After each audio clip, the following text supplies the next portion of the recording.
especially those beginning years in the nursery as you are raising your kids in the nurture and admonition of the Lord. This morning we're going to talk from Proverbs. Whoops, sorry, too far. That's not a mom. Okay. We're going to talk about the treasure of an A to Z mom from Proverbs 31. And I want to start actually in verses 1 and 2 to set up the context here. It says, the words of King Lemuel, the oracle which his mother taught him. What, O my son? And what, O son of my womb? And what, O son of my vows? And then in verse 10, it says, an excellent wife who can find? For her worth is far above jewels. Now, we're not exactly sure who Lemuel is. It could be a foreign king or perhaps a reference to Solomon. The word just means one who is dedicated to God. But this mother is instructing Lemuel about a godly wife, and really by extension, a godly mother as well, as we'll see as we go along. And she notes how rare it is to actually find an excellent wife and mother. In 2010, a millionaire art dealer named Forrest Fenn wrote a memoir called The Thrill of the Chase. He wanted to, in addition to his memoirs, he wanted to get people out of the house, off the couch, and to give them a taste of adventure in the great outdoors. So he informed his readers in his memoir that he had hidden a treasure chest full of gold worth over $1 million somewhere in the Rocky Mountains. And the map of the treasure was hidden within a 24-line poem in the book. And Finn said, if you can follow the clues in the poem to the treasure chest, you're going to be amazed at what you find. Well, once the media got a hold of this story and people started to catch on to this, it set literally tens of thousands of people on a hunt for this treasure over the next decade.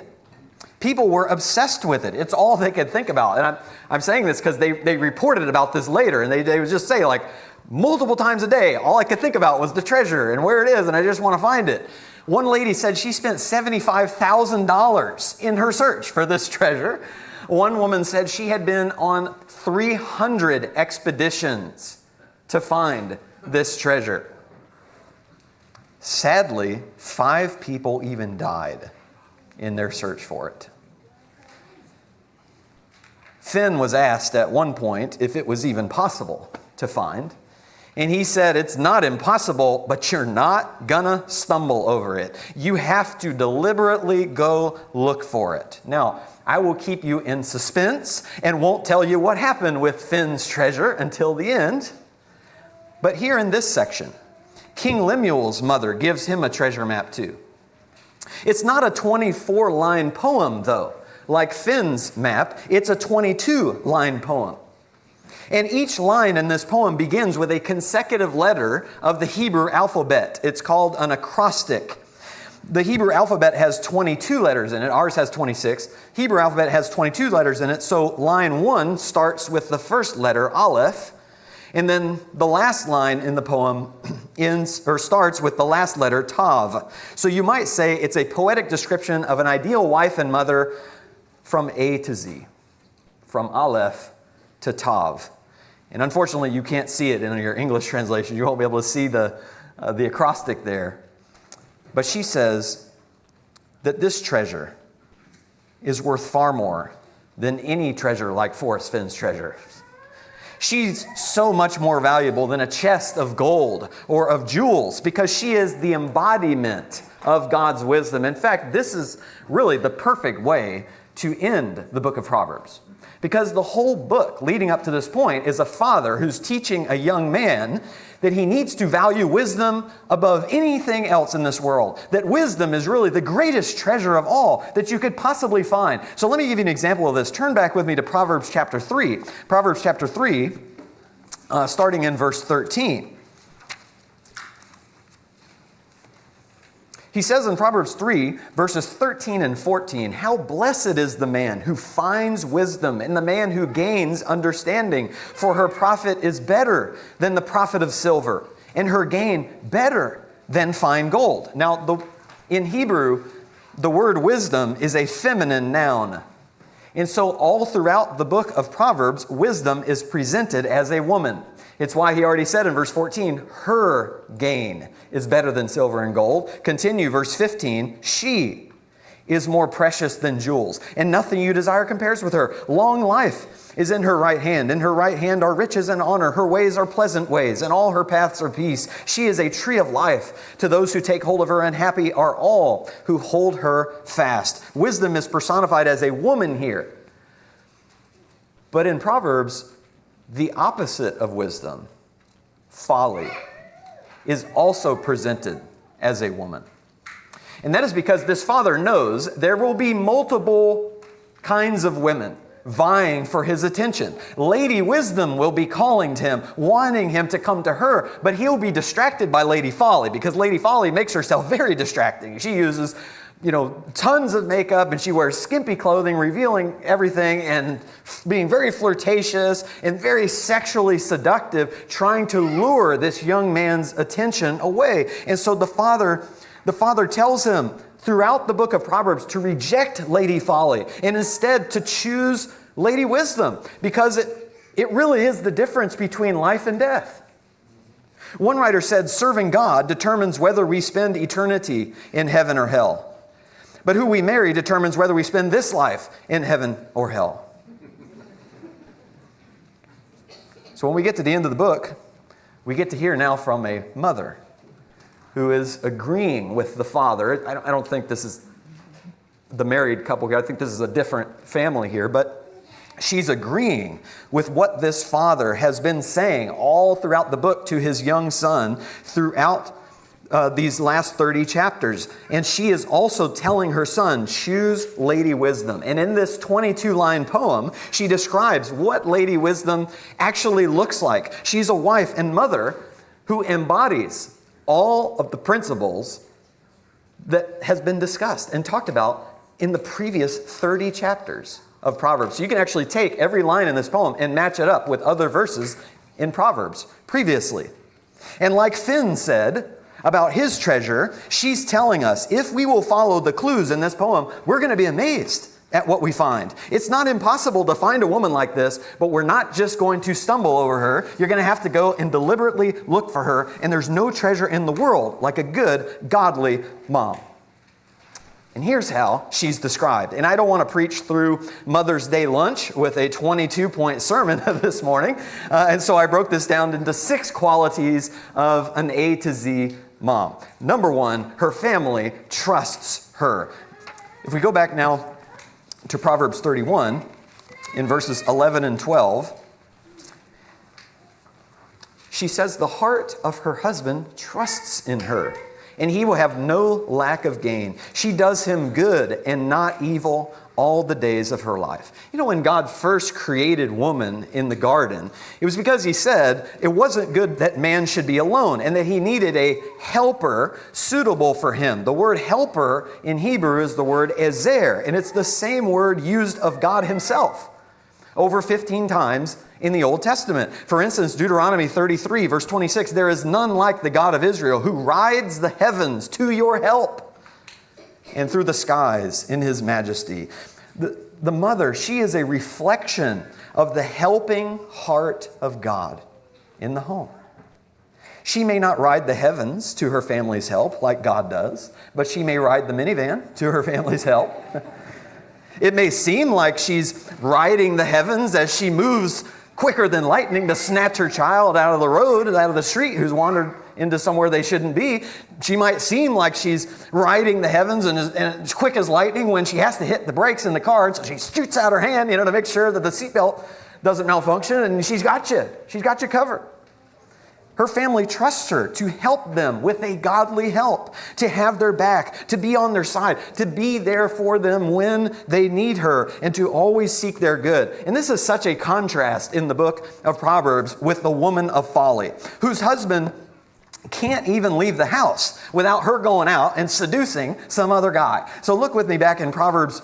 You can just keep a marker in Proverbs 31 because we're going to be back and forth. But go back to Proverbs 7 now. Proverbs 7 is a long description of Lady Folly, just a few verses here. Verse 11 says, she is boisterous and rebellious, and her feet do not remain at home. She seduces a man down in verse 18 and says, come, let us drink our fill of love until morning. Let us delight ourselves with caresses, for my husband is not at home. He's gone on a long journey. So her husband can't trust her at all, because as soon as he leaves, she's stepping out on him.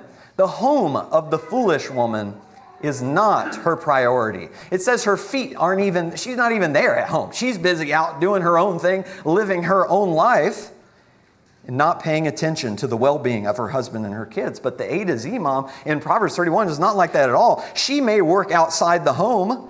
She may leave the home temporarily to go run errands, but her home is her number one priority. This is what the New Testament means when it calls the woman the keeper of the home. It doesn't mean that she can't go out and get a job outside the home.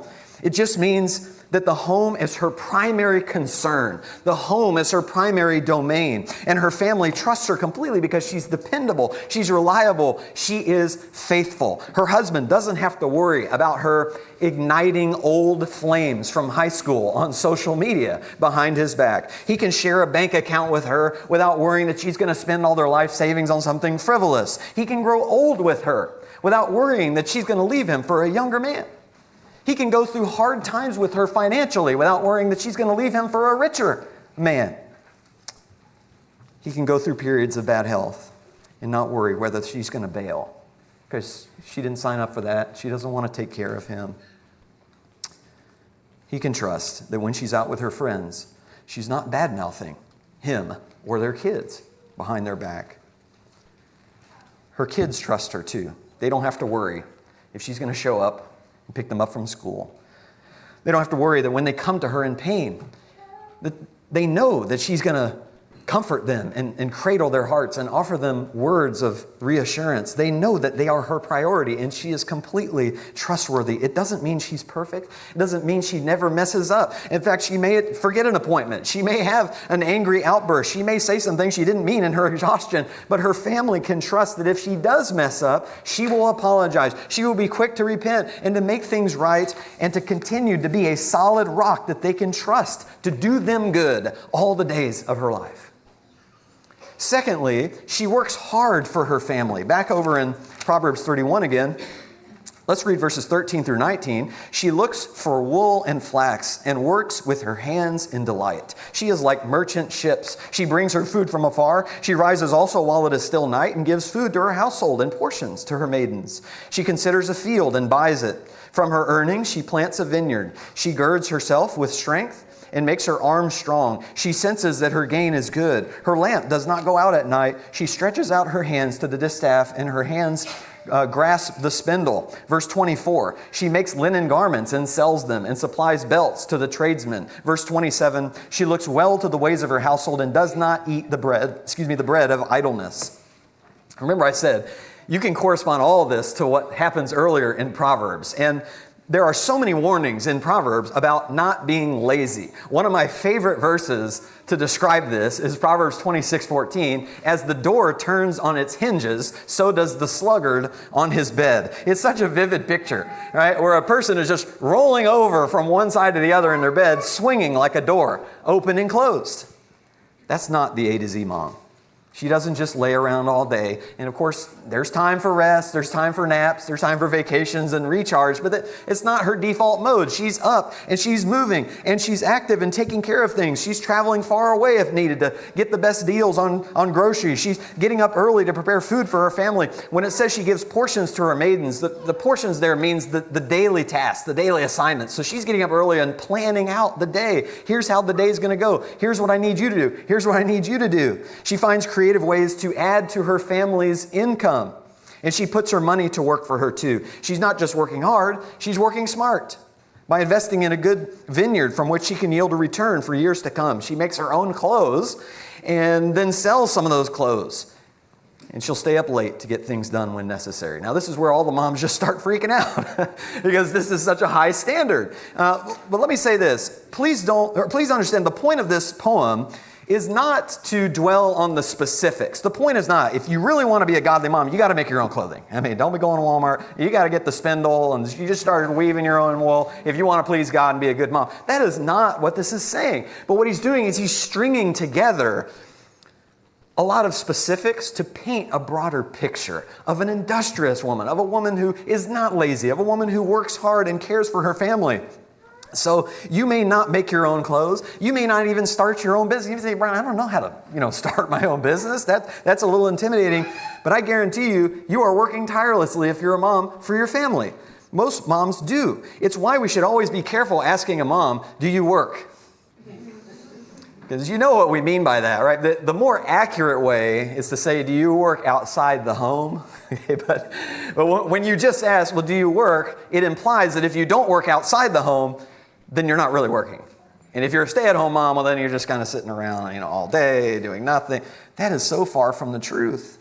Stay-at-home moms do a ton of work. You're folding laundry and picking up toys and vacuuming and straightening and educating your kids and entertaining and trying to find ways to have fun with your kids. And you're cooking for your kids. And you're trying to coordinate get-togethers with other people's kids. And you're shuttling your kids across town for appointments and recitals and school or sports games and teaching your kids about God. And notice it says, though, in verse 13, she does this with delight. She works hard and she has a good attitude about it.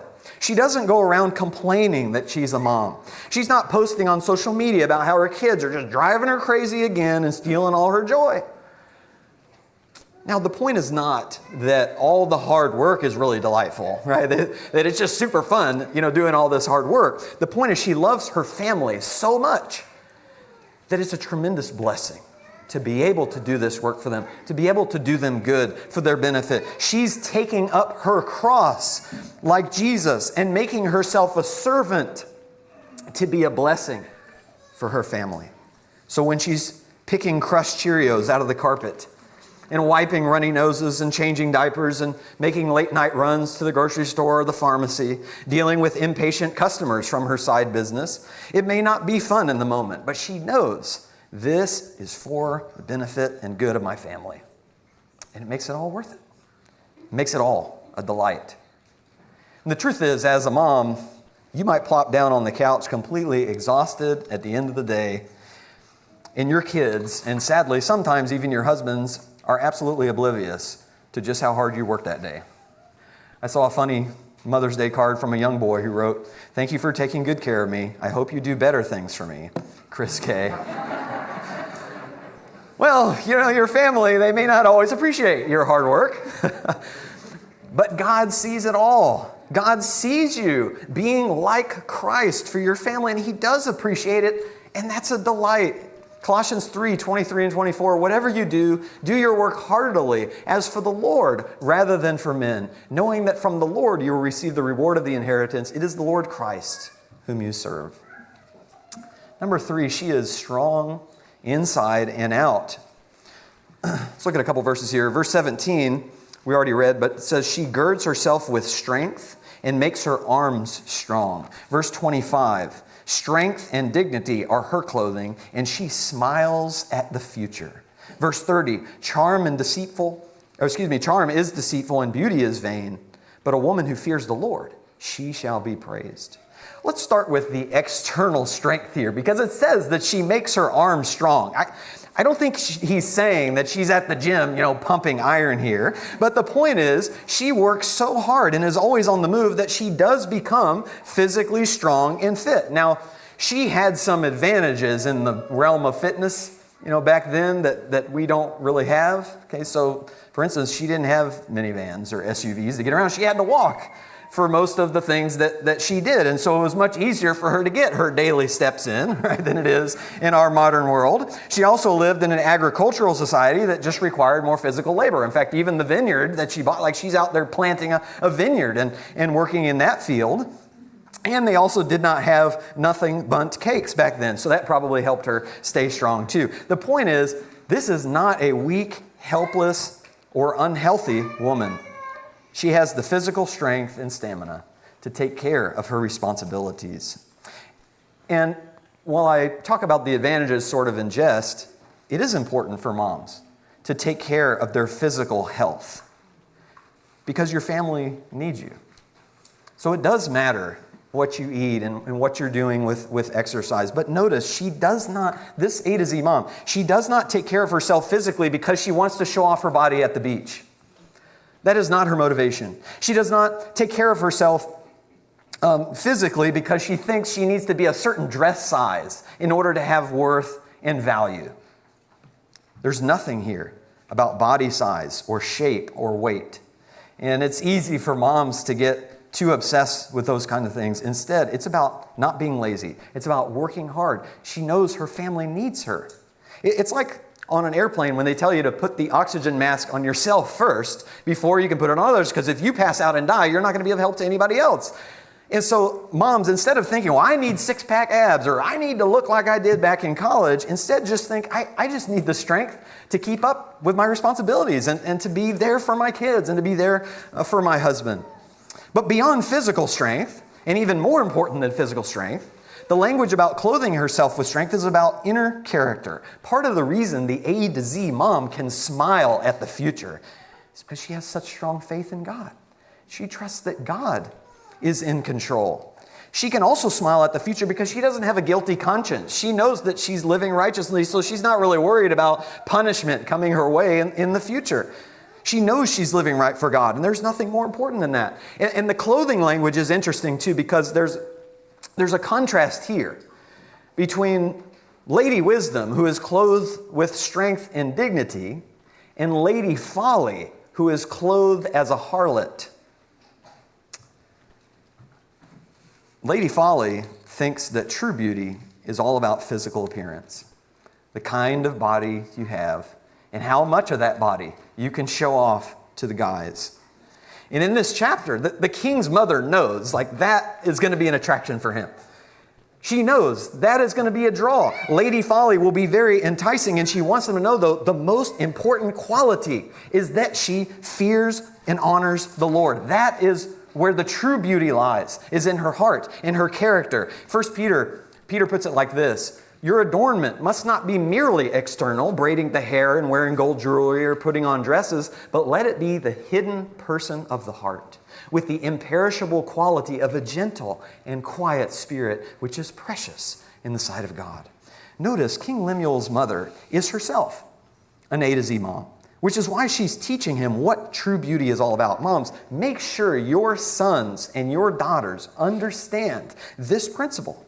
Make sure your sons know that charm is deceitful, that he might lay eyes on the hottest girl he's ever seen, but on the inside, she may be rotten to the core. There's something about guys. We just think that if a girl has a great body, it means that she's a great person.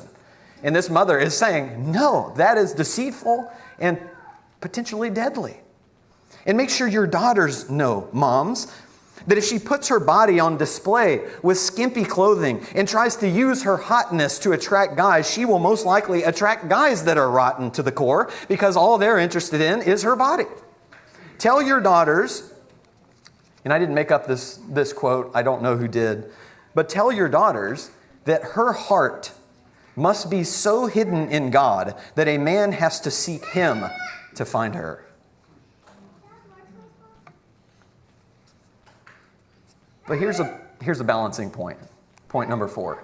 She does tend to her physical appearance. Look in verse 22. She makes coverings for herself, and her clothing is fine linen and purple. Whenever we talk about women covering their bodies and not dressing provocatively, or about how inner character is more important than physical appearance, sometimes it may give us the impression that external beauty just doesn't matter at all. And a wife and mom should just sit around in a t-shirt and sweatpants with ice cream stains on it all day and frumpy hair because, hey, it's the heart that counts. But God designed women as a beautiful complement to man, not just spiritually, but also physically. The Apostle Paul calls women the glory of man. She reflects the beauty and the elegance of God in a way that men do not. And so an A to Z mom absolutely takes care of her appearance, Not because she's shallow, but because she knows the way she presents herself is a reflection of her character and a reflection of her design. If she totally lets herself go and doesn't care a thing about her hygiene or appearance, it sends the message that she's lazy. She doesn't care about the impressions that she makes in her relationships. She has no interest in being attractive to her husband. And she's sending a message to her kids that they shouldn't care for themselves either. And to be clear, this has nothing to do with wearing a particular kind or in a particular amount of makeup. It's not about a particular hairstyle that's in vogue. It's not about needing to keep up with the latest fashion trends. No, it's about honoring God by reflecting the beauty of humanity in the world. Now, moms, you've got to be very careful with this, because this is just a huge problem in our society. Because Satan can easily tempt you to use your outward beauty to draw too much attention to yourself, to pridefully compare yourself to others who aren't as physically attractive as you, or who can't afford the nice clothes or the jewelry that you can. And you're going to have to be on guard against all of that. And the biggest thing you'll have to be on guard is focusing so much on tending to your physical appearance that you just forget about your character and you stop growing spiritually. We are going to have to be on guard. But an A to Z mom doesn't say, I'm a spiritual person and it's my heart that's important, so I'll just wear a potato sack. That's not what she says. And that's not God's expectation. And one final point here, an A to Z mom can beautify also the physical appearance of the environment in the home. It's not that men can't do this, but it's typically why women are just better at it, right? They can pick out the beautiful paint colors that match, and they can match the furniture and the throw pillows and the flowers and scented candles, right? Because God created them to have an eye for beauty and to put His beauty on display, which helps make a house a home. Number 5, she's kind and compassionate. Verses 20 and 26, it says she extends her hand to the poor, and she stretches out her hands to the needy. Verse 26, she opens her mouth in wisdom, and the teaching of kindness is on her tongue.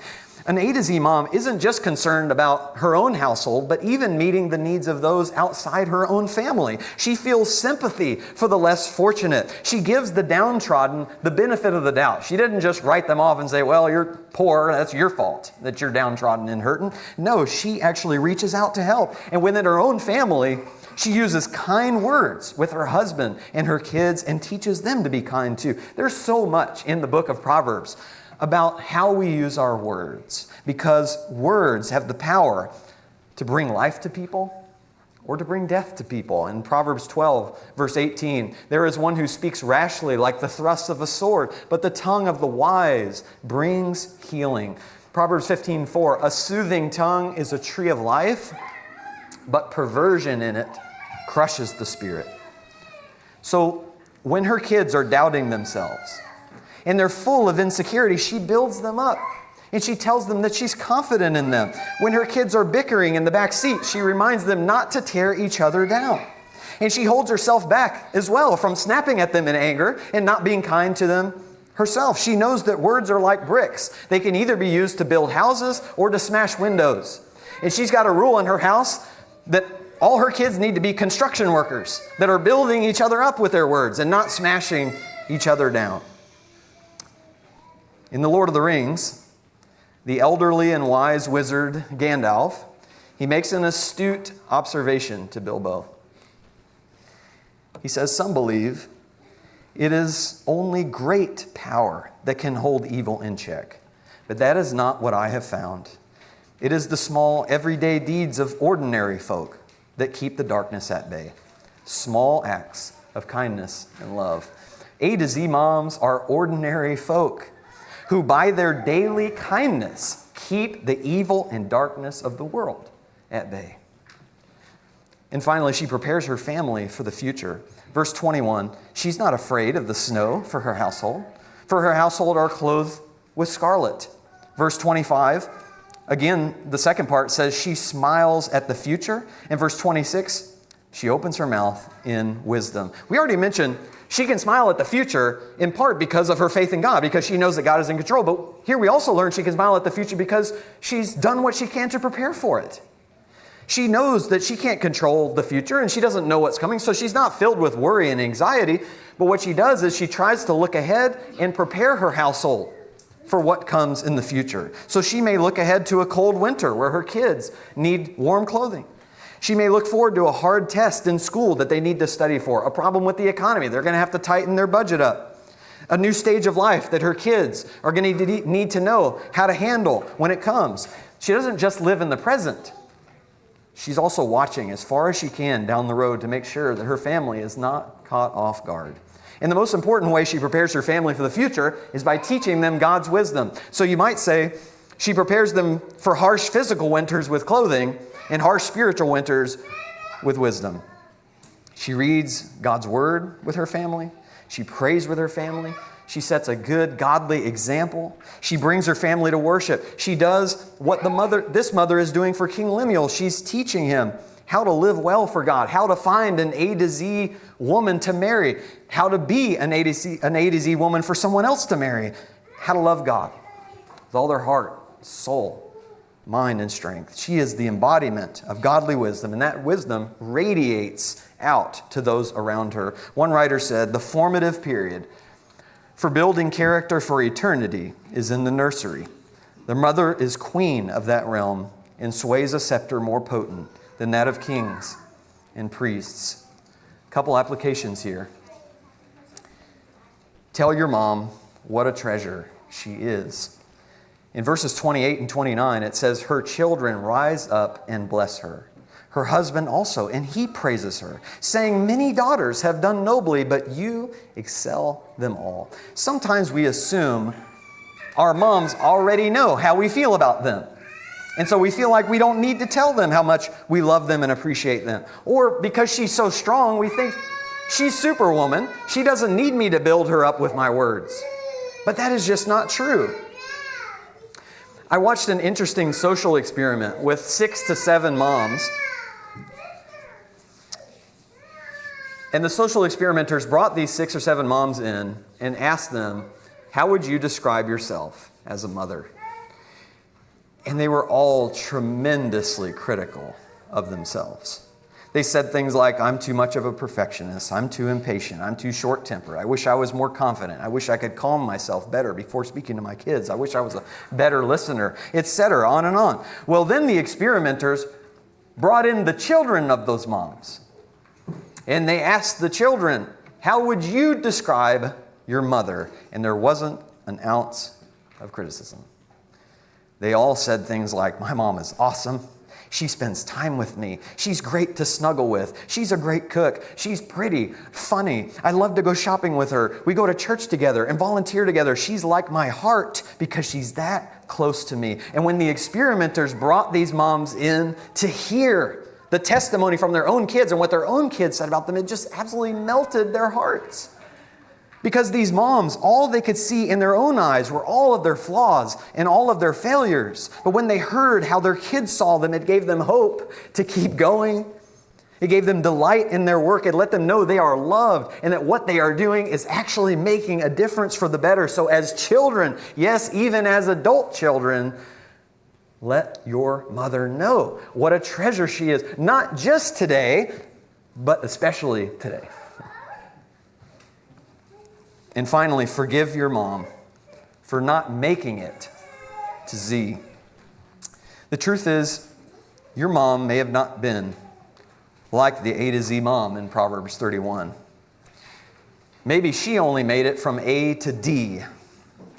Maybe for some of you, your mom didn't fit this poem at all. But here's what's interesting. The Bible presents Jesus as our husband and the church as his bride. So all of us as Christians are supposed to be the embodiment of wisdom. We are all supposed to be the worthy woman fitted to be Jesus' bride. But think about how far short all of us have fallen of that standard. And we need his grace. And we need his forgiveness. And we need his mercy every day of our lives for not being the bride that we should be, and so do our mothers.